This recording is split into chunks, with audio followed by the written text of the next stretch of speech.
Today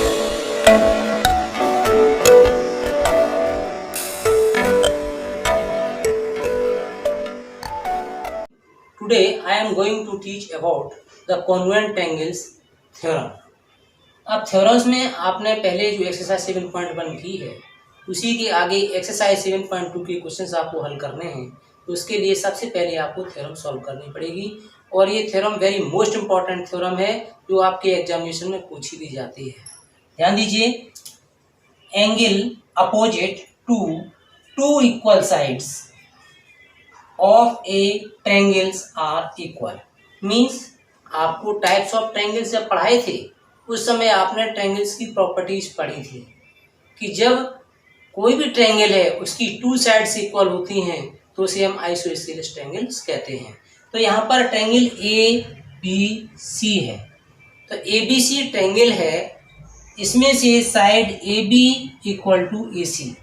ये question आपको केवल स्टेटमेंट आता है एग्जाम में, इसके बाद में आपको गिवन है, टू प्रूव है, कंस्ट्रक्शन है, प्रूफ है, ये आपको सेल्फ सब कुछ लिखना पड़ेगा। लेकिन जो स्टूडेंट इसका स्टेटमेंट का ध्यान नहीं देते या ठीक से समझ नहीं पाते हैं तो वो आप थ्योरम आगे प्रूव नहीं कर पाते। एग्जाम्स में केवल स्टेटमेंट आएगा, स्टेटमेंट के आधार पर ये सभी पार्ट्स आपको लिखने हैं। ध्यान दीजिए, गिवन में A B C is a triangle in which A B equal to A C. Means ये आइसोसेलेस ट्रायंगल बनाया है, इसमें A B equal to A C. To prove angle B equal to angle C. आपको जब दो side equal होंगी isosceles triangle की तो बेस के एंगल भी आपस में बराबर होंगे, ये आपको प्रूव करना है। इसे प्रूव करने के लिए आपको कंस्ट्रक्शन करनी है। कंस्ट्रक्शन हेडिंग डालेंगे, draw AD bisector of angle A.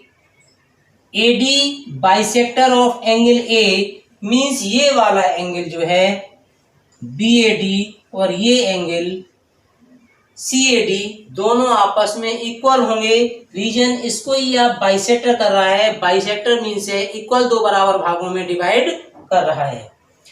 Proof में in triangle BAD and triangle CAD।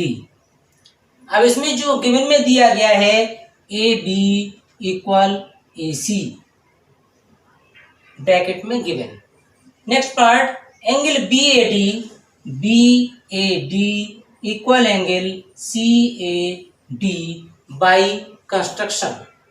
Third point, आपको सोचना है कि ट्रायंगल BAD एंड CAD में कौन सी साइड ऐसी है जो कॉमन है। तो इसमें से AD साइड आपकी कॉमन है, AD equal AD common. Triangle BAD congruent triangle CAD by SAS property.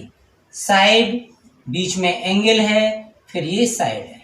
इस ट्रायंगल में देख सकते हैं साइड बीच में एंगल फिर ये साइड, तो SAS रूल से ये इक्वल हो गया।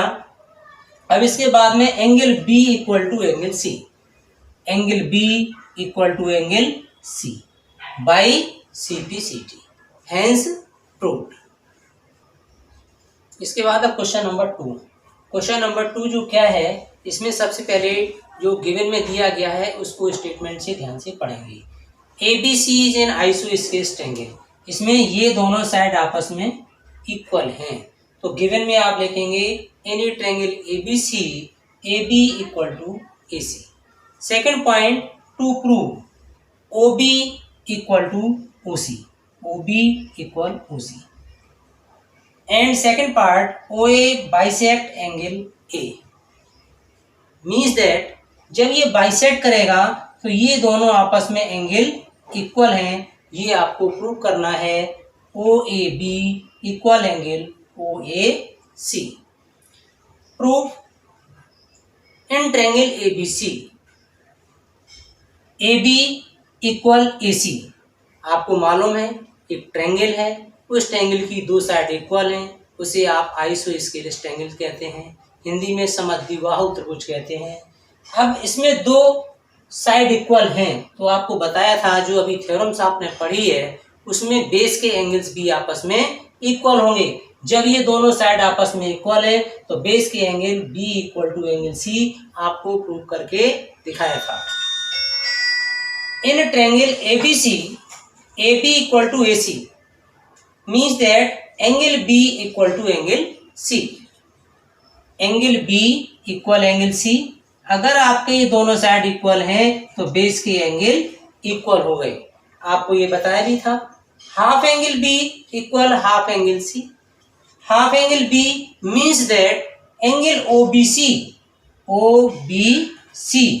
इक्वल एंगल OCB, ये दोनों आपस में एंगल इक्वल हो गए। देयरफॉर इन ट्रायंगल OBC, अब OBC लेंगे ट्रायंगल तो OBC में ये आपको मालूम है angle OBC equal angle OCB। अब जब ये दोनों एंगल इक्वल हैं तो ये साइड भी आपस में इक्वल होंगी। ये कन्वर्स है थ्योरम का कि जब अगर आपके साइड्स इक्वल हैं तो बेस के एंगल इक्वल होते हैं। अब इन ट्रायंगल OBC में आपके बेस के एंगल इक्वल हैं तो ये दोनों साइड भी आपस में इक्वल होंगी। Therefore OB equal to OC, reason लिखेंगे side opposite to equal angles are equal, ये रीजन है इसलिए OB equal to OC। Second part, in triangle ABO and triangle ACO, इसमें OB इक्वल टू OC, ये triangle लिया है OAB और OAC लिखा है, या ABO और ACO ऐसे भी लिख सकते हैं। तो यहाँ पर AB equal to AC one part prove हो गया, इसमें ये आप लिख चुके हैं कि proved above. OB equal to OC, right. Next है आपका OA इक्वल OA कॉमन। तो तीन पार्ट आपके हो गए, यानी इस ट्रायंगल की तीनों साइड्स दूसरे ट्रायंगल्स के इक्वल हैं इसलिए ट्रायंगल कॉन्ग्रुएंट है। तो triangle ABO congruent angle ACO by SSS। Angle OAB equal angle OAC by CPCT। जब ये दोनों ट्रायंगल कॉन्ग्रुएंट हो गए तो ये आपके CPCT से प्रूव्ड होंगे। Therefore OA bisect angle A, hence proved. Thank you so much.